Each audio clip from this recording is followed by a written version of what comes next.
हमारी भी इच्छा है कि मैं विधायक बनूं, सांसद बनूं, मंत्री बनूं, ठीक है, हमारी भी। सर अभी आपने कहा कि चुनाव लड़ने की इच्छा है, कौन सा चुनाव लड़ने की इच्छा है आपका? 2017 में हमने प्रयास किया था, काफी प्रयास मेरा रहा और टिकट नहीं मिला। भाई भतीजावाद में मुझे टिकट नहीं मिला। समझ में नहीं आता कि अब हम भी सब कुछ छोड़ के चुनाव लड़ते रहें।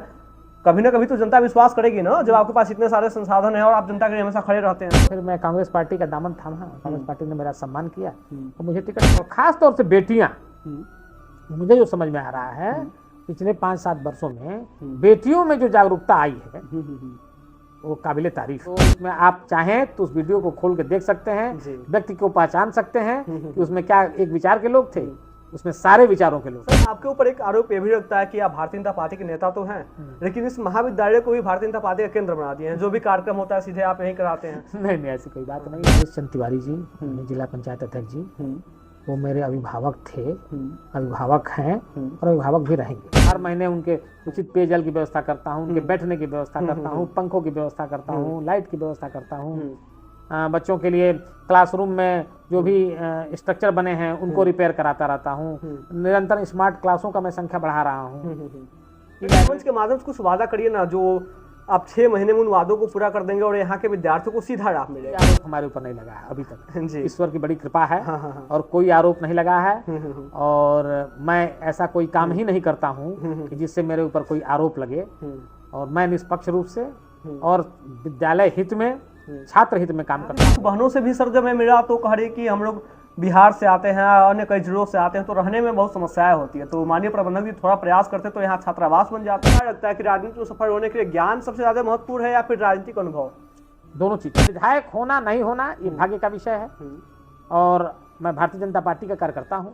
पार्टी जब चाहेगी तो जब मन बनाएगी कि मुझे देना है, मुझे लड़ाना है, मुझे पद देना है। एक तरह से देखा जाए तो शिक्षा और राजनीति दोनों आपको विरासत के रूप में मिला है। शिक्षा के क्षेत्र में आप तो सफल हो गए हैं, लेकिन राजनीति के क्षेत्र में आप असफल हैं। सर ऐसा हमारे विद्यालय में बहुत ही अनुभवी शिक्षक हैं जो आयोग द्वारा चयनित होकर आए हैं, तो मैं उनसे समय समय पर 5 वर्षों में आप अपने इस महाविद्यालय को कहाँ देखना चाहते हैं? ये निश्चित रूप से रहा कि लोगों की सेवा, जनता की सेवा किया जाए।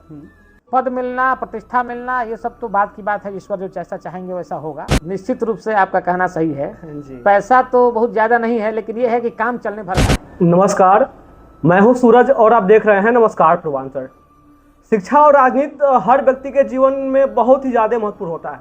आज हमारे साथ खास बातचीत करने के लिए आज के हमारे खास मेहमान एक ऐसे व्यक्ति हैं जो शिक्षा और राजनीति दोनों ही क्षेत्रों में बड़ा पकड़ रखते हैं। और सौभाग्य से मैं जिस महाविद्यालय का विद्यार्थी रहा, हमारे प्रबंधक भी हैं।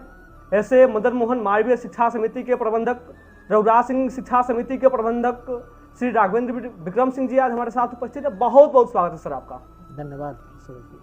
और आपको भी सर एक बार फिर से बहुत बहुत बधाई रघुराज सिंह शिक्षा समिति का प्रबंधक बनने के लिए। बहुत बहुत धन्यवाद आपको। सर कैसे शुरू की प्रबंधक बनने की यात्रा रघुराज सिंह शिक्षा समिति का? हमारा परिवार शुरू से ही, मेरे बाबा जी भाटपारानी से विधायक रहे, राजनीतिक परिवार रहा जी, और शिक्षा जगत से जुड़े रहे। मेरे बाबा जी शुरुआती दौर में शिक्षक थे, विधायक हुए, उसके बाद संस्थान की स्थापना किए। इसी कड़ी में शुरू से हमारा परिवार, हमारे पिताजी भी शिक्षा से जुड़े हुए थे। इसी कड़ी में हमने जो है शिक्षा के साथ साथ राजनीति में प्रवेश किया। सर अपने थोड़ा शुरुआती जीवन के बारे में बताइए ना कि कैसे आपकी शिक्षा की शुरुआत हुआ? मेरी शिक्षा का शुरुआत, मैं इंटरमीडिएट तक यहीं पढ़ाई किया। उसके बाद ग्रेजुएशन हमने कानपुर विश्वविद्यालय से किया। फिर हमने MBA किया जी। उसके बाद राजनीति में प्रवेश हुआ मेरा। मैं सन 2007 से सक्रिय राजनीति में आया और उसके बाद अपने बाबा स्वर्गीय रघुराज सिंह जी और अपने पिता के पद चिन्हों पे चलने का प्रयास किया। सर जैसा कि आपने जिक्र किया अभी कि आपके दादाजी पूर्व में भाटपारानी के विधायक रहे हैं, क्या सीखा अपने दादाजी से आप सबसे ज्यादा?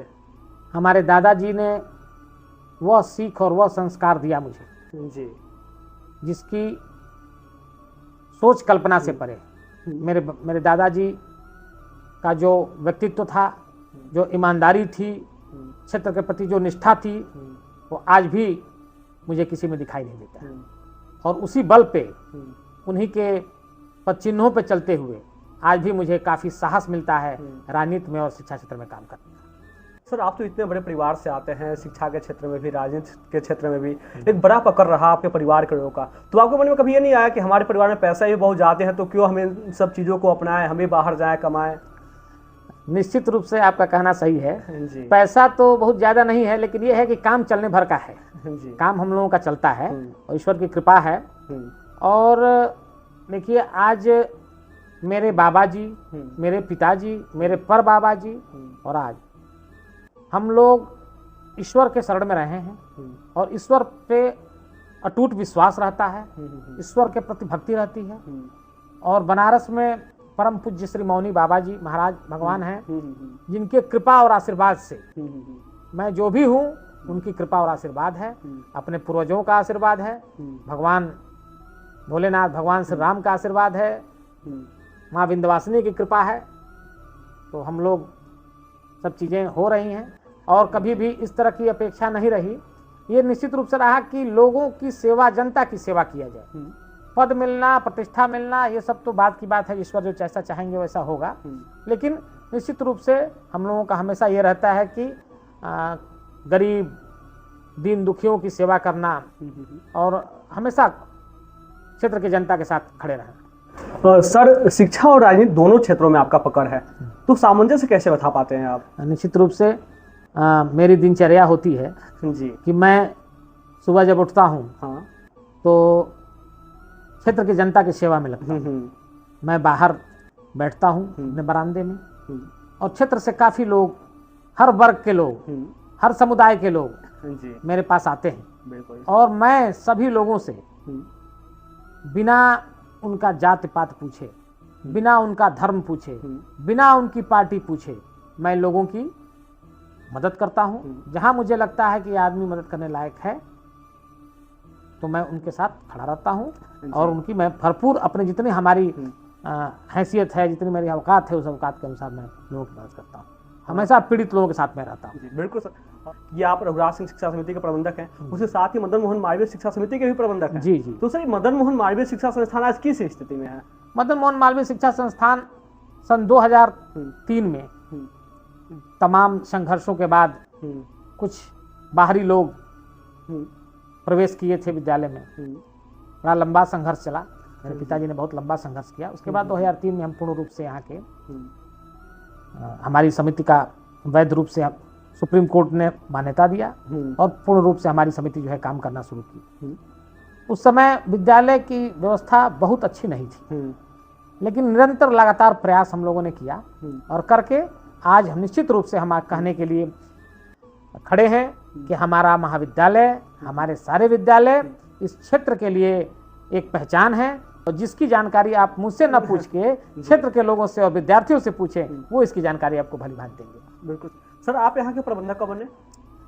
सन 2010 में मैं प्रबंधक बन गया था। आपके प्रबंधक बनने के बाद यहाँ कौन से बड़े बदलाव हुए हैं? बदलाव तो बहुत कुछ हुआ है जी। बदलाव तो यहाँ निरंतर 2003 से ही शुरू हो गया था। जब हमारी कमेटी आई उस समय बाबू बद्री नारायण सिंह प्रबंधक चुने गए। उनके मृत्यु के पश्चात 2010 में 10 में मैं प्रबंधक हो गया।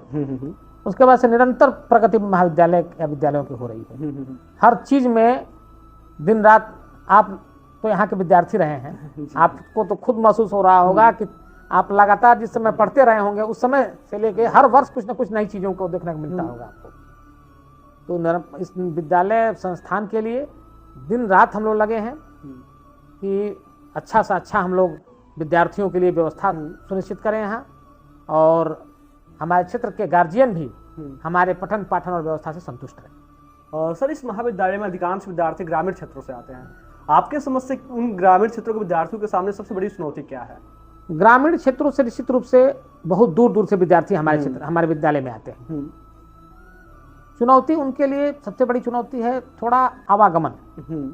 आवागमन सुनिश्चित नहीं हो पाता है। सभी विद्यार्थी इस लायक सक्षम नहीं है कि अपने संसाधन से लोग आ सकें, और विद्यार्थी ये भी सक्षम नहीं है कि लंबा अच्छा अपने आप टैक्सी या भाड़े पे कुछ ऐसा करके फिर विद्यालय में आ सके। जी हाँ, इसके लिए ट्रांसपोर्टेशन की व्यवस्था हाँ को हम लोग निरंतर लगे हैं। जी माननीय विधायक जी से भी हमारी इस विषय पर बात हुई है कि भाट पार्क को जो है ट्रांसपोर्ट के माध्यम से चारों तरफों से जोड़ा जाए, और उन्होंने आश्वासन भी दिया है कि भाट पार्क को हम लोग जो है आवागमन भाट पार्क में सुदृढ़ करेंगे। सर क्या आपको लगता है कि आप तो एक प्रबंधक हैं तो आप तो देखते भी होंगे हर कॉलेजों को, तो निजी कॉलेज और जो सरकारी कॉलेज हैं इनमें क्या अंतर है, और क्या आपको लग रहा है कि इनके बीच बहुत ज़्यादा खाई बढ़ती जा रही है?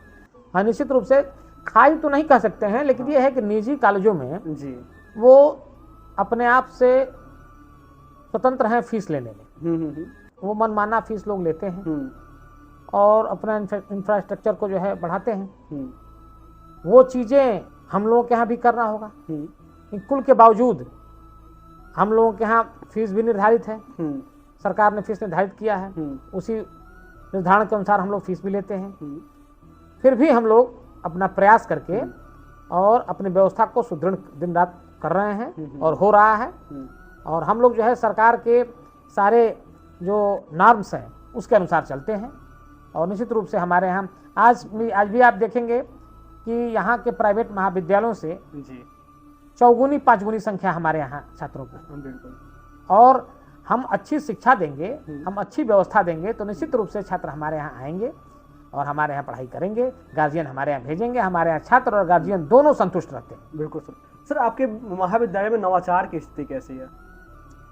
आप हमारे यहाँ ठीक है, स्थिति अच्छी है। अब जो है ये चीज़ें हो रहे हैं, नए नए शोध, नए नए सब व्यवस्थाएं सब चल रही हैं। डिजिटल क्षेत्र में क्या प्रयास कर रहे हैं आप लोग? जी डिजिटल क्षेत्र में हम स्मार्ट क्लासेस बना रहे हैं लगातार। हमारे यहाँ जो है आप महाविद्यालय में बच्चों से जानकारी लीजिए, गार्जियन से जानकारी लीजिए कि हमने अभी स्मार्ट क्लास हम बनाए हैं। हर कमरा को, हर ब्लैक बोर्ड को डिजिटलाइज करते जा रहे हैं हम। हमारी लाइब्रेरी जो है ई लाइब्रेरी डेवलप हो गई है। लगातार हम लोग इस क्षेत्र में काम कर रहे हैं। सर इस महाविद्यालय में पढ़ने वाले विद्यार्थी कभी अपनी किसी समस्या को लेकर आपके पास गए हैं कभी? बिल्कुल आते हैं। तो आप कैसे सुलझाते हो? मैं यहाँ विद्यार्थियों से हमेशा संवाद किया करता हूँ और कहता हूँ कि बेटा कोई समस्या हो, कोई बात हो तो सीधे आप लोग हमको बताइए। और बच्चे बताते भी हैं, बच्चे मेरे आवाज तक जाते हैं, बताते हैं और मैं तुरंत उस समस्या का समाधान करता हूँ। बैठ के उनसे संवाद करके मैं तुरंत आता हूँ विद्यालय में, आके उनकी समस्या का समाधान करता हूँ। सर आने वाले 5 वर्षों में आप अपने इस महाविद्यालय को कहाँ देखना चाहते हैं? आने वाले वर्षों में हम महाविद्यालय को विश्वविद्यालय के रूप में देखना चाहते हैं। बिल्कुल सर, आपकी बात तो ठीक है, लेकिन पूर्व में अभी यहाँ का स्थानीय विधायक जी ने भी विधानसभा में इसको तो विश्वविद्यालय बनाने की मांग किया। यहाँ जब एक कार्यक्रम हुआ तो कृषि मंत्री श्री सूर्य प्रताप शाही जी भी आए थे, उन्होंने भी कहा। लेकिन जब नई शिक्षा नीति के निमित्त हर जिले में एक विश्वविद्यालय बनाने की बात उठी तो गोरखपुर विश्वविद्यालय द्वारा 3 महाविद्यालयों का नाम भेजा गया, लेकिन उसमें मदन मोहन मालवीय का जिक्र ही नहीं हुआ। तो आपको नहीं लगता कि ये आपके साथ धोखा हुआ? बिल्कुल, निश्चित रूप से आपका कहना सही है, लेकिन मैं आपको बतला दूं कि मेरे साथ धोखा की बात नहीं है।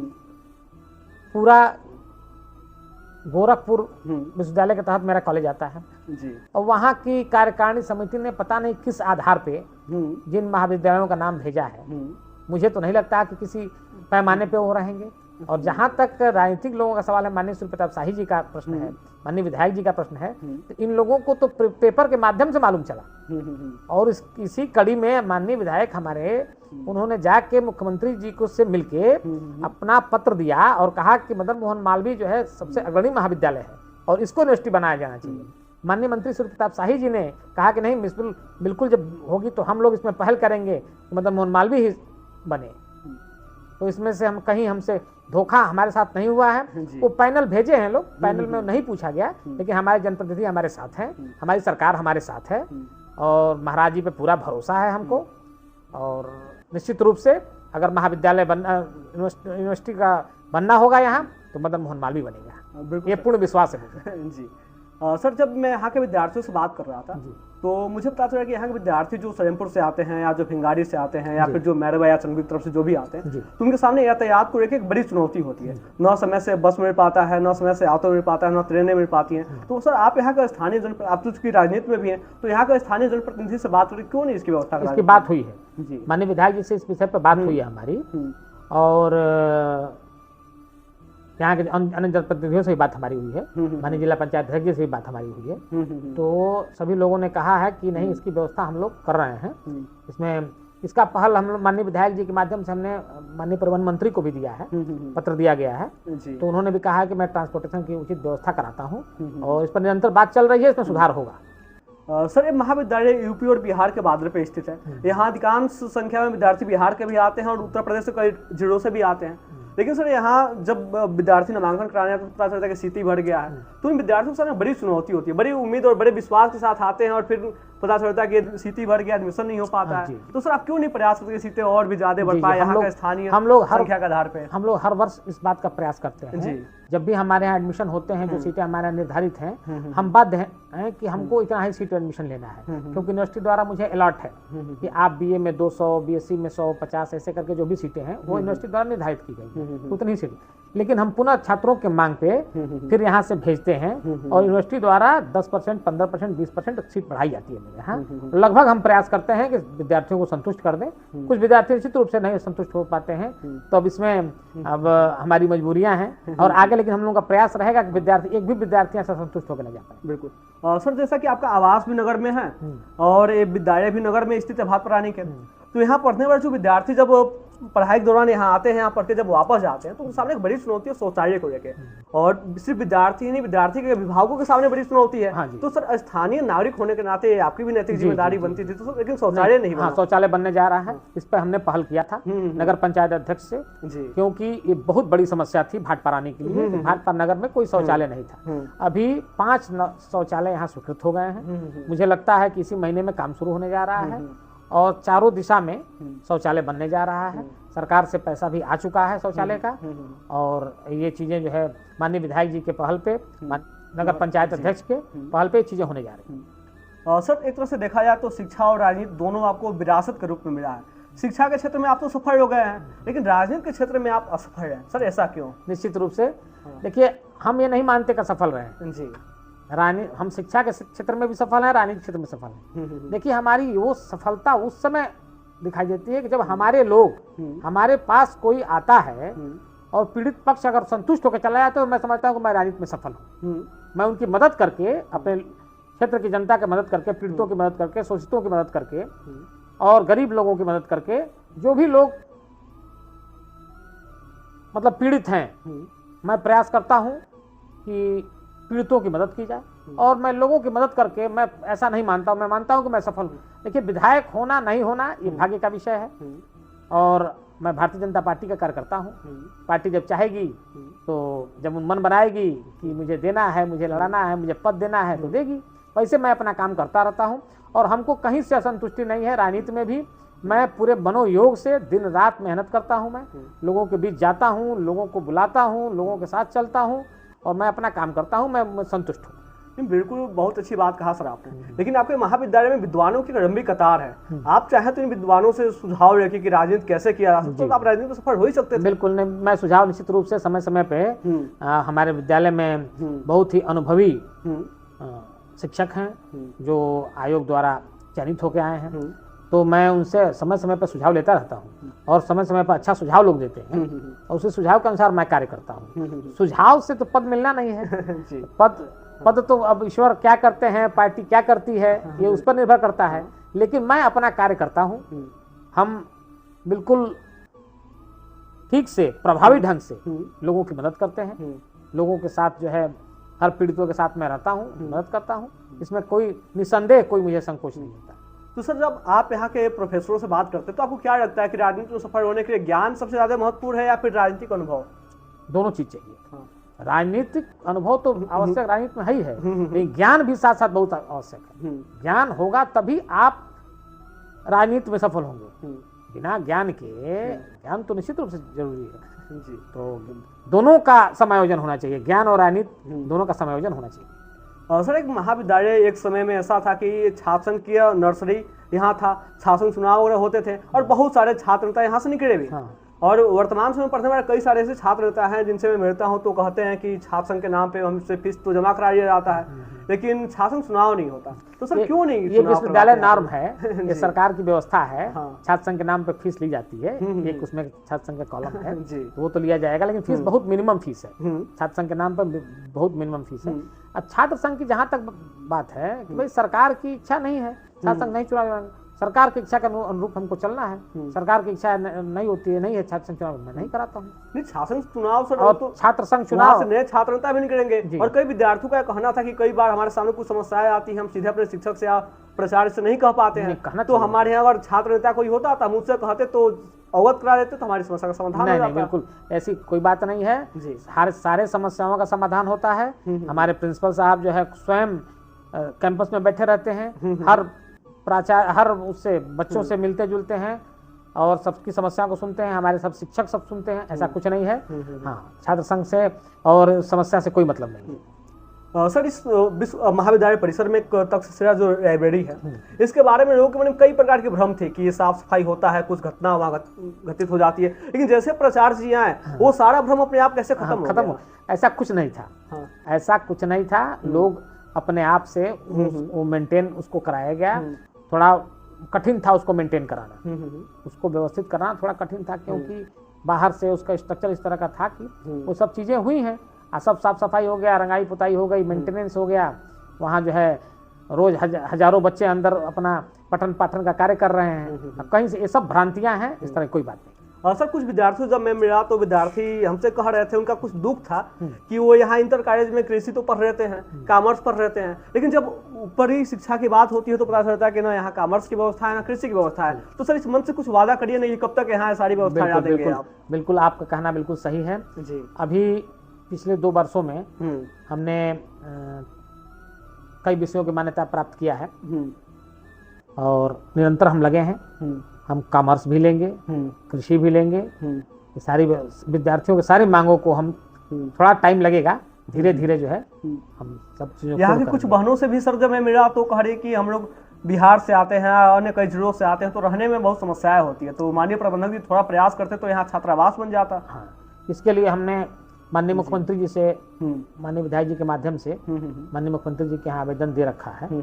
और हम लोगों के पास धन, सीमित धन होता है, फीस निर्धारित फीस है, उसमें यूनिवर्सिटी फीस जाती है, थोड़ा बहुत मेंटेनेंस में रहता है, तो धनाभाव में उतना बड़ा स्ट्रक्चर हम खड़ा एक साथ नहीं कर सकते हैं। इसलिए निश्चित रूप से हम लोग करेंगे, इसके हम लोग प्लान में हैं। और माननीय मुख्यमंत्री जी से हम लोगों ने मांग रखी है कि हमारे महाविद्यालय को एक अच्छा हॉस्टल और एक अच्छा ऑडिटोरियम, दोनों चीज़ों की मांग माननीय जनप्रतिनिधियों के माध्यम से हमने माननीय मुख्यमंत्री जी के पास भेजा हुआ है। बिल्कुल सर। सर, यहाँ के जो शिक्षक हैं वो आपसे को कई सारे सुझाव देते होंगे, लेकिन उनकी जो समस्या अपनी समस्या से अवगत नहीं कराना चाहते। और हालांकि मैं विद्यार्थी और हमारे शिक्षक हैं, उसके नाते हमारे मन में था, तो मैं सोचा कि अवसर मिला तो पूछ ही रहता हूँ। नहीं, आप कि जब वो यहाँ सर रहते हैं तो वो एक तो अकेले रहते हैं, तो जब आवास में हम लोग कभी जाते हैं उनसे मिलने, तो सर खाना जब बनाते हैं तो बड़ी कष्ट होता है, क्योंकि बड़ी समस्याएं उनके सामने आती है। तो सर कैंटीन की व्यवस्था क्यों नहीं करवा देते कि उनको अच्छे से भोजन मिल जाए दोनों टाइम? हाँ, नहीं, कैंटीन की व्यवस्था हम करा दिए हैं, यहाँ कैंटीन बना है और अध्यापक हमारे यहाँ हर चीजों से हमको अवगत कराते हैं। हमने उन लोगों से कह भी रखा है कि ऐसा कि ऐसी कोई भी समस्या हो तो हमको बताइए, तो हमारे यहाँ टीचर्स जो है ये बताते हैं हमको। लेकिन इस तरह की बात अभी कोई नहीं है, सबका समस्या का समाधान हो गया है और कैंटीन की व्यवस्था, समुचित व्यवस्था कर दी गई। सर, इस महाविद्यालय में थोड़े दिवस पूर्व एक एनुरामित कार्यक्रम हुआ था, पुरातन जो भी विद्यार्थी उस कार्यक्रम में आए, लेकिन उस कार्यक्रम को लेकर कई सारे आरोप आप पे सीधे लगे थे कि जो भी लोग उस कार्यक्रम में सम्मिलित हुए तो या तो आपके विचार के थे या फिर वो आपसे बहुत करीबी जुड़े हुए थे, अन्य लोग उस कार्यक्रम में नहीं आ पाए। सर, क्या कहेंगे? नहीं, इस पर ये बिल्कुल गलत बात है।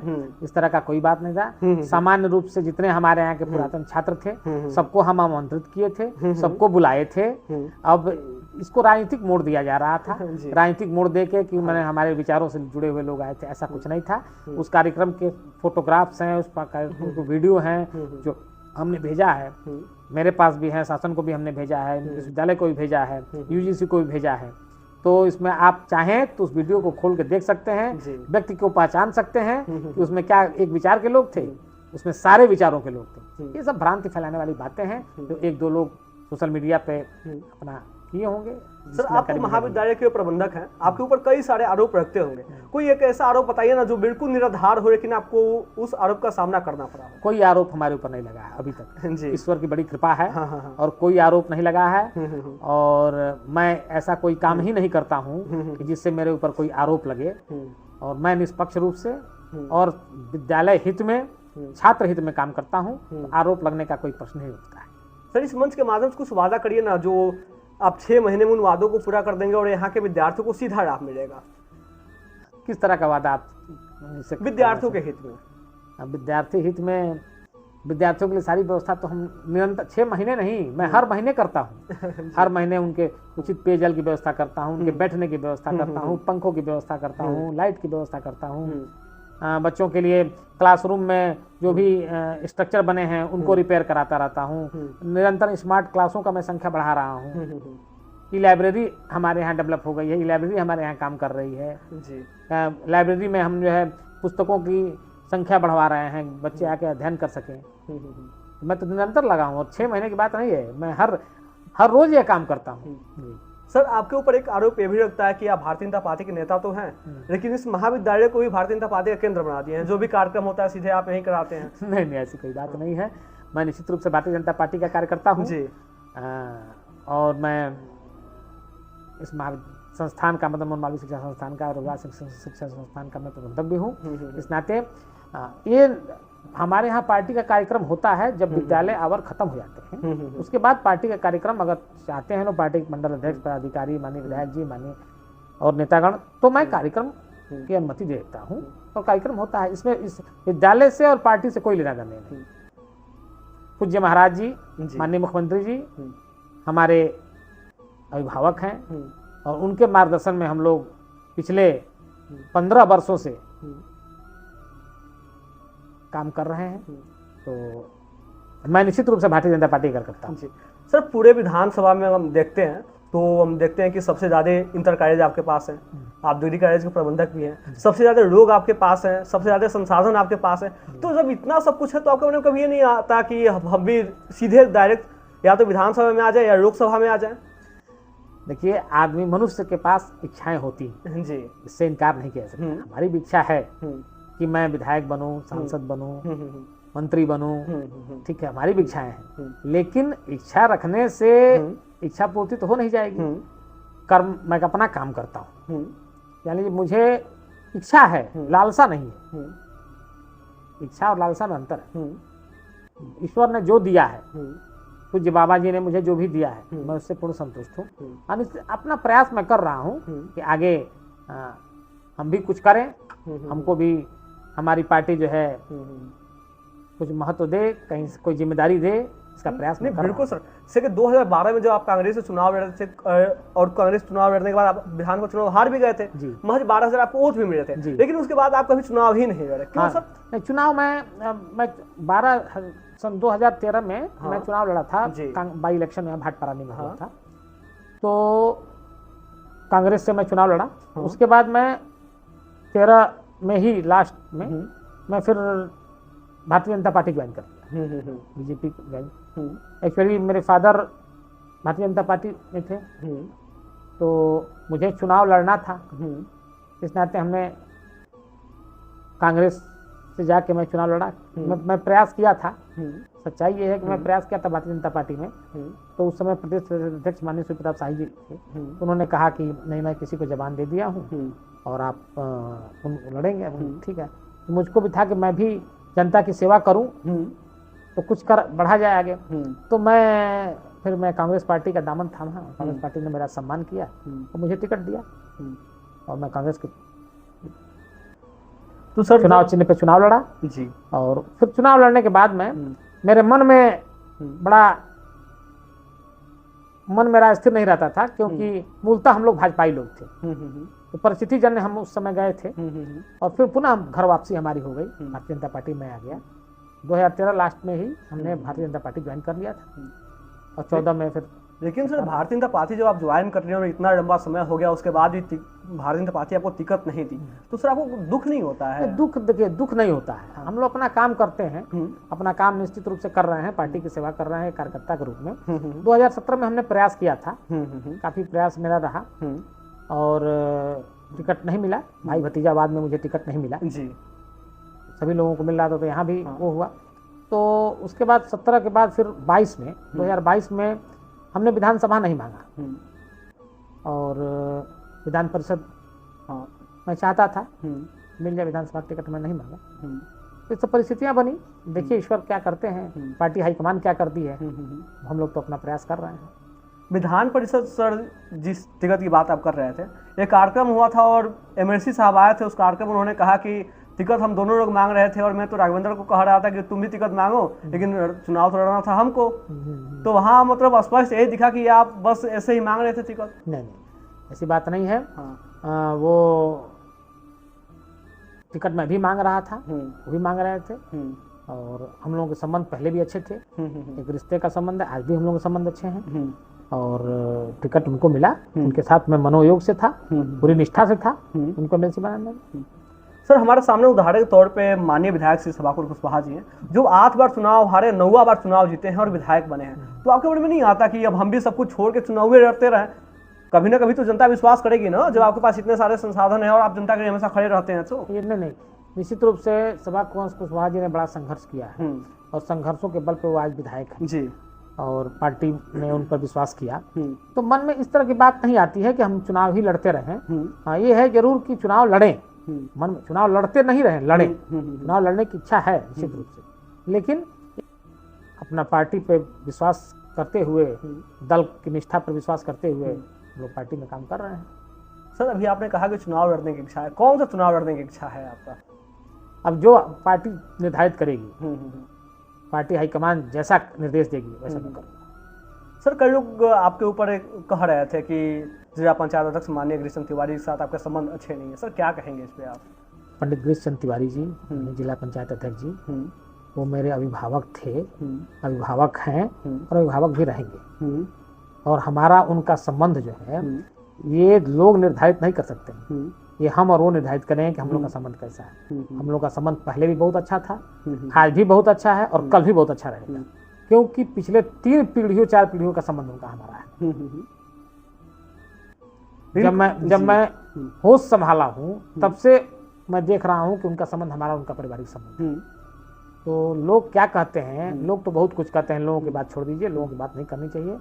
और आज भी मेरा अभिभावक है वो, मेरे सारे संस्थानों में पदाधिकारी हैं। ये बताइए, अगर संबंध खराब होता तो क्या मेरे साथ इस इतने बड़े संस्थान के प्रबंधक रहते मेरे साथ? बिल्कुल नहीं होते। तो आपको तो सोचना चाहिए इस बार। लोग क्या कहते हैं बात छोड़िए, हमारे अभिभावक हैं वो, और हमारे लिए आदरणीय हैं, और आगे भी रहेंगे, हैं भी, आगे भी रहेंगे। इस पर कहीं कोई प्रश्न चिन्ह लगाने की किसी दूसरे का कोई मतलब नहीं है कि हमारे उनके संबंधों पर कोई प्रश्न चिन्ह लगाए कोई दूसरा, ये दूसरे लोगों के दायरे के बाहर की बात है। और सर ग्रामीण क्षेत्रों में शिक्षा के प्रति लोगों को जागरूक कैसे किया जाए, कुछ बताइए ना। देखिए, शिक्षा जगत में जागरूक लोग हो रहे हैं। अभी भी गार्जियन, अभी हमने अपने कॉलेज में, एक कॉलेज की हमारी बिटिया जो है राज्यपाल महोदया से सम्मानित होकर आई है, टॉप की है, यूनिवर्सिटी टॉप की है, अर्चिता सिंह। तो हम अभी अभिभावकों को बुलाए थे, और भी बच्चे हमारे यहाँ जो टॉपर हैं उनके भी अभिभावकों को बुलाए थे। सबसे हमने संवाद किया, सबको बुलाया, सबको सम्मानित किया, क्योंकि आपने अपने बेटे को, अपने बेटी को इस तरह से ढाला है कि जो आपके साथ साथ मेरे संस्थान का भी नाम रोशन कर रहे हैं जाके पूरे प्रदेश स्तर पे, तो मेरे लिए गर्व की बात है।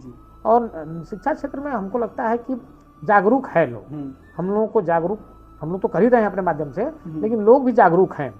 और खास तौर से बेटियां, मुझे जो समझ में आ रहा है पिछले 5-7 वर्षों में बेटियों में जो जागरूकता आई है वो काबिले तारीफ है।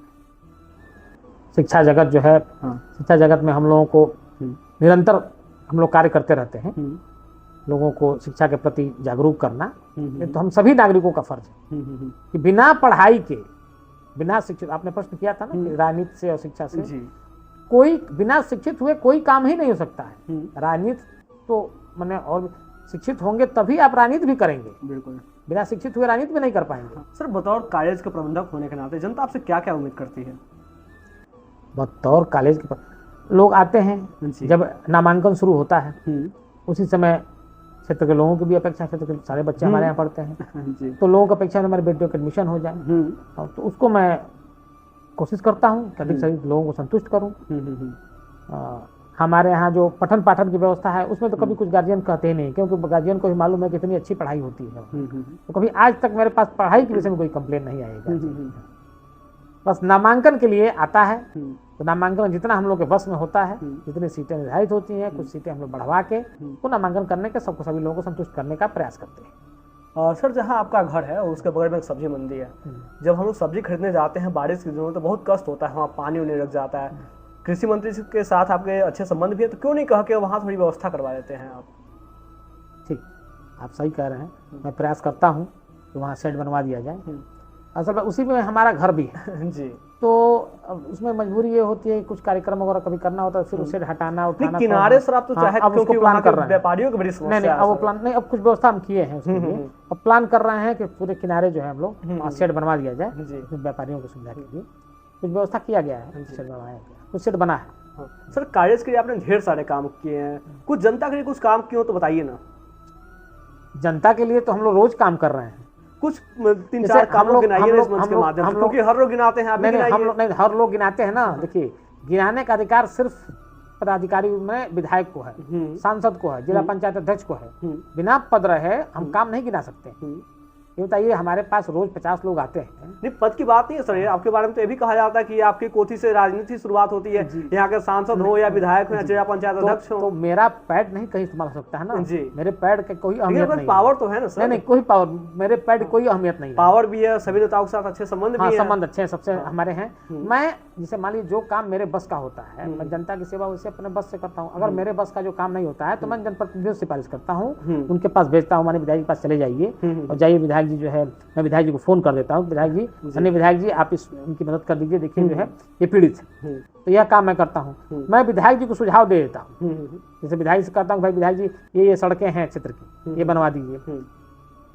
ब्लॉक देखिए, भाटपारा विधानसभा में यदि सबसे बड़ा काम कोई हुआ है तो नए ब्लॉक जीर्ण शीर्ण स्थिति में हो गया था, नए ब्लॉक का निर्माण हो। और इसके लिए मैं पिछले 10 वर्षों से लगातार जनप्रतिनिधियों से वार्ता मैं कर रहा था कि ब्लॉक को जो है आप लोग बनवाइए, लेकिन कोई जनप्रतिनिधि इसमें गंभीरता से नहीं लेता था। माननीय विधायक जी जब विधायक हुए तो उन्होंने बहुत गंभीरता से विषय को लिया और हमने पहल किया। विधायक जी ने नए ब्लॉक का निर्माण लगभग पूर्ण हो गया। मुझे लगता है कि 1 आध महीने में नए ब्लॉक का जो है लोकार्पण हो जाएगा। बिल्कुल सर। सर, भाटपारा विधानसभा को लेकर आपका विजन क्या है? कैसा भाटपारा बनाना चाहते हैं आप? भाटपारा में विकास काम निरंतर हो रहा है। 2014 से और आज तक लगातार विकास काम हो रहा है। इतनी बड़ी सड़कें थी, माननीय रविंद्र कुशवाहा जी जब सांसद थे तो उन्होंने सारी बड़ी सड़कों को बनवा दिया, और जितनी छोटी सड़कें थी सारे छोटी सड़कों को, लगभग मुझे लगता है कि 80% छोटी सड़कों को माननीय विधायक जी ने बनवा दिया है या सड़कें बन रही हैं। जितने भी पुल की जरूरत थी, ओवरब्रिज की जरूरत थी, लगभग वो चीजें पूर्ण हो रही हैं। एक बड़ी समस्या भाटपारा में अभी है, बेलपार ढाले पे ओवरब्रिज की समस्या, जो सबसे बड़ी समस्या है विधानसभा। उस समस्या में कुछ टेक्निकल फॉल्ट, जैसा कि माननीय विधायक जी ने मुझको बताया, निरंतर विकास के बारे में हम लोगों का अपना कोई पहल तो हो नहीं सकता, हमारा पैड कहीं लगेगा नहीं, जो भी होगा माननीय विधायक जी के माध्यम से ही होगा। तो विधायक जी ने जैसा कि मुझे बताया कि उसमें कुछ टेक्निकल दिक्कतें हैं कि सरकार जो 4 लेन सड़क बन रही है उसको केंद्र सरकार ने लिया हुआ है, जब तक उसको छोड़ेगी नहीं तब तक ये ओवरब्रिज का काम होगा नहीं। ये भी बनेगा, देर सवेर ये भी बनेगा। सर, यहाँ भाटपारा की तमाम समस्याएं हैं, उनमें से बड़ी समस्या स्वास्थ्य को लेकर भी है। यहाँ की भाटपारा का जो सरकारी स्वास्थ्य केंद्र था, इसको हम शुरू में माननीय विधायक जी के प्रयासों से पीएससी से सीएससी में कन्वर्ट तो कर दिया गया, लेकिन आज भी सुविधाओं की कमी है सर। निश्चित रूप से आपका कहना सही है। सुविधाओं की कमी है, डॉक्टरों की लापरवाही है वहाँ, और डॉक्टरों की लापरवाही से कई घटनाएं हो गई वहाँ। निश्चित रूप से आपकी बात से मैं सहमत हूँ, लेकिन इसमें लगातार बात हो रही है और मुझे लगता है कुछ कर्मचारी यहाँ से हटाए भी गए हैं और उसमें चीजें सुधार किया जा रहा है। और हमको लगता है कि बहुत ही जल्द यहाँ की जो उच्चीकृत हुआ है आपका भाटपारा का हॉस्पिटल, वो अपने कार्य रूप में आ जाएगा। यहाँ से ग्रामीण क्षेत्रों में जब हम लोग जाते हैं, वहाँ के लोगों से मिलते हैं, तो लोग सामने जमीन जायदाद की बड़ी समस्याएं आती है, और उसके जब वो तहसील परिसर में जाते हैं तो वहाँ इतने घूस वगैरह लिए जाते हैं, रिश्वत लिए जाते हैं कि वो लोग बहुत परेशान हो जाते हैं। तो सर, आप लोग तो स्थानीय जनप्रतिनिधि हैं, आप लोग थोड़ा प्रयास करते हैं कि इन सब चीज़ों पर थोड़ा रोक लगती है। हाँ, हमारी सरकार इस पर पहल कर रही है और बहुत ही जल्दी इन सब सारी समस्याओं का समाधान हो जाएगा, इसमें सब ठीक हो जाएगा। सर, अगर आपको सीधे राजनीति में आकर कुछ परिवर्तन करने का अवसर मिले, अगर आपको राजनीतिक अधिकार मिल जाए, आपको ये अधिकार मिल जाए कि आप अपने पैर का इस्तेमाल कर सकते हैं, तो सर क्या क्या परिवर्तन करना चाहेंगे भाजपा रानी के लिए? मैं तो यही चाहूंगा जी। कि भाटपा रानी विधानसभा में कोई पीड़ित रहे ही ना। पहला तो कोई पक्ष यह ना आगे कहे कि मैं दुखी हूं, मैं पीड़ित हूं, चाहे वो माध्यम कोई भी हो जी। चाहे प्रकार कोई भी हो। जब हमारी जनता खुश रहेगी तो सारी समस्या का समाधान हो जाएगा। सर, आप अपने आदर्श किसे मानते हैं? मैं अपना आदर्श, मैंने किस प्रकार का आदर्श? मेरे बाबा स्वर्गीय रघुराज सिंह जी। उनके बारे में कुछ कहानियां बताइए ना, क्योंकि हम लोगों ने बहुत सुना है लेकिन बहुत कम जानते हैं, तो थोड़ा सा उनके बारे में कुछ बताइए ना। मेरे बाबा स्वर्गीय रघुराज सिंह जी कर्तव्यनिष्ठ और ईमानदार छवि में पूरा देश और प्रदेश जानता था। और मैं उन्हीं के पद चिन्हों पे चल रहा हूँ। और जैसा कि उन्होंने मुझे संस्कार दिया है, मेरे पिता ने जैसा मुझे संस्कार दिया है, उसी आधार पर मैं आगे अपने रास्ते को मैं ढूंढता हूँ और उसी आधार पर मैं चलता हूँ। मेरे बाबा का जो व्यक्तित्व था, जिस समय वो विधायक हुआ करते थे, उस समय संसाधन की बड़ी कमी थी। कल की घटना है। कल एक जिला पंचायत के रिटायर्ड पीसीएस अफसर जिनसे हमारी मुलाकात हुई, वो मेरे घर आए थे। बलराम जी उनका नाम है। तो उन्होंने कहा कि आप तो मुझे नहीं पहचानते होंगे, लेकिन मैं आपको एक चीज़ बता दूं कि मैं यहाँ जिला पंचायत में अपर अधिकारी था, अपर मुख्य अधिकारी था, और मेरा स्थानांतरण हो गया था। विधायक जी, मैं फ़ोन किया उनको, उस समय टेलीफोन हुआ करता था। तो उन्होंने कहा कि मैं लखनऊ हूँ, आप आ जाइए। मैं लखनऊ गया उनके दारू सफ़ा आवास से। तो उन्होंने मुझको रिक्शे पर बिठाया और लेके माननीय मुख्यमंत्री जी कहीं चले गए। वहाँ मैं चाहा प्रयास करने के लिए, रिक्शे का पैसा भाड़ा देने के लिए, उन्होंने मना किया, कहा बिल्कुल नहीं आप देंगे, मैं दूंगा भाड़ा जी। और उन्होंने अपने हाथ से भाड़ा दिया और मुझे मुख्यमंत्री आवास गए और वहाँ कहे कि आप बैठिए, मैं आता हूँ। आधे घंटे बाद वो अंदर से निकले और मेरा स्थानांतरण स्थगन आदेश मुझको दे दिए। तो यह व्यक्तित्व था आपके बाबा का। सर्वाधिक नौकरी इस जिले में यदि किसी ने दिया है तो मेरे बाबा स्वर्गीय रघुराज सिंह ने दिया। और कोई यह नहीं कह सकता है कि किसी का 1 रुपया खर्च हुआ। एक साथ उन्होंने लगभग 100 ऑपरेटरों को नौकरी दिया था, ट्यूबवेल ऑपरेटर। इतना बड़ा संस्थान था, सब उस समय मैनेजमेंट को पावर था नौकरी देने। 200-400 नौकरी शिक्षक और कर्मचारियों को उन्होंने दिया। बिल्कुल।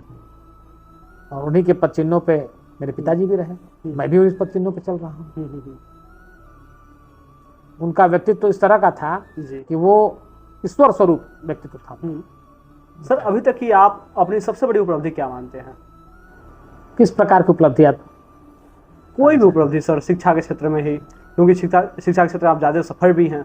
सबसे बड़ी उपलब्धि है कि मैं इतने बड़े बड़े 2 संस्थानों का प्रबंधक का दायित्व मुझे मिला है और जिसका निर्वहन मैं अच्छी तरह से कर रहा हूँ। ये मेरे लिए सबसे बड़ी उपलब्धि है। क्षेत्र की जनता का सेवा, उनके सुख दुख में रहना, आना जाना, मिलना, ये सबसे बड़ी उपलब्धि है। इसके अलावा मेरे पास कोई काम नहीं है। मैं दिन रात शिक्षा जगत में लगा हूँ कि विद्यालयों का उत्थान हो, संस्थान जो है डेवलप हो, बच्चों अच्छी से अच्छी शिक्षा मिल सके, बच्चे आगे जा सकें, यही लक्ष्य है। बिल्कुल। सर, आने वाले 10 वर्षों में आप खुद को कहाँ देखते हैं? इसका निर्धारण कैसे किया जा सकता है कि हम खुद को कहाँ देखते हैं आने वाले 10 वर्षों में? अब जो ईश्वर, सबसे बड़ा सत्ता तो ईश्वर का सत्ता है। बिल्कुल। और दूसरा, जिस दल में मैं हूँ, जिस दल का मैं कार्य करता हूँ, वो दल मुझे जहाँ ले जाएगा वहाँ मैं जाऊँगा, दल के निर्देशों का पालन करूँगा। सर, इस नमस्कार पूर्वांचल के माध्यम से आप भाटपा रानी की जनता को कोई संदेश देना चाहें? भाटपा रानी की जनता को मैं प्रणाम करता हूँ। और यहाँ की जनता बहुत ही अच्छी है, संवेदनशील लोग हैं यहाँ। और मैं